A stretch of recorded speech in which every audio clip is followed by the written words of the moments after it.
আসসালামু আলাইকুম ওরহমতুল্লাহি ওবরাকাতুহু। প্রিয় ভাই ও বোনেরা, আল্লাহ সুবহানাহু ওয়া তাআলা তার বান্দাদের জন্য এমন এক জীবন প্রস্তুত করে রেখেছেন যা কোনো মানুষের চোখ কখনো দেখেনি, কানে শোনেনি, আর হৃদয়ে কল্পনাও করতে পারেনি। সেই জীবন হলো জান্নাতের জীবন। আমরা দুনিয়ায় যত কষ্ট করি, যত ত্যাগ স্বীকার করি, এর আসল প্রতিদান আমাদের অপেক্ষা করছে আখিরাতে। জান্নাত হলো এমন এক স্থান যেখানে নেই দুঃখ, নেই বাধা, নেই রোগ, নেই মৃত্যু, নেই কোনো ভয়, নেই কোনো দুশ্চিন্তা। জান্নাতে প্রবেশের পর আল্লাহর বান্দারা বলবে, সকল প্রশংসা আল্লাহর জন্য, যিনি আমাদের দুঃখ কষ্ট থেকে মুক্ত করেছেন। নিশ্চয় আমাদের প্রভু ক্ষমাশীল।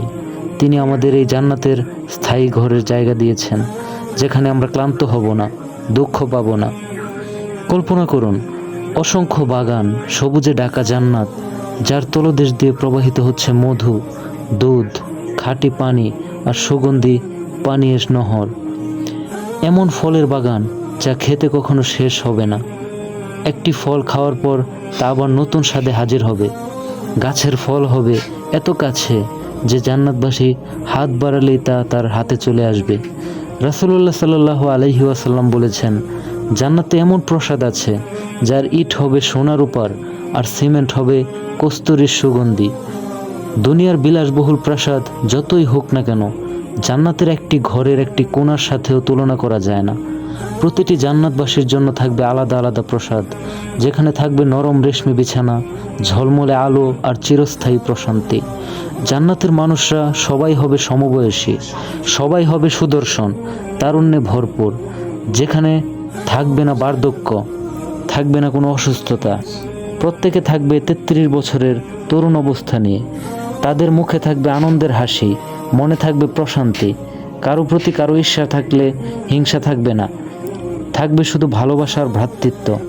খাবারের ব্যাপারে আল্লাহ প্রতিশ্রুতি দিয়েছেন, সেখানে থাকবে এমন সব খাবার যা মানুষের কল্পনারও বাইরে।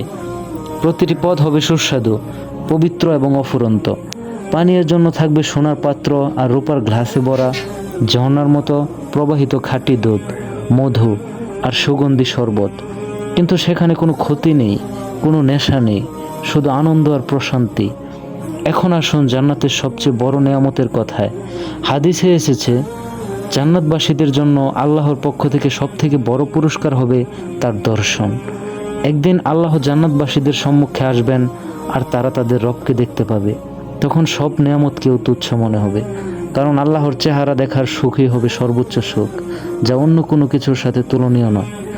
ভাই ও বোনেরা, জান্নাত আল্লাহর পক্ষ থেকে প্রস্তুত রয়েছে তাদের জন্য যারা তার নির্দেশ মেনে চলে, নামাজ কায়েম করে, রোজা রাখে, যাকাত দেয়, সৎকর্মে জীবন কাটায় এবং গুনাহ থেকে বেঁচে থাকে। দুনিয়ার জীবনে সামান্য কষ্ট, সামান্য ত্যাগ যদি আমরা সহ্য করি, তবে আল্লাহ আমাদের জান্নাত দিয়ে পুরস্কৃত করবেন। আর জান্নাত হলো এমন এক স্থান যেখানে প্রবেশ করার পর আর কোনো দুঃখ, কোনো চিন্তা, কোনো অভাব কিছুই থাকবে না। থাকবে শুধু অফুরন্ত সুখ, শান্তি আর আনন্দ।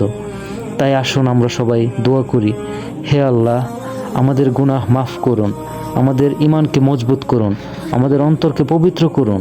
হে আল্লাহ, আমাদের সবাইকে জান্নাতুল ফেরদৌসের মর্যাদা দান করুন, যেখানে আমরা আপনার সান্নিধ্যে চিরকাল থাকতে পারবো। আমিন। আসসালামু আলাইকুম ওয়া রাহমাতুল্লাহি ওয়া বারাকাতুহু।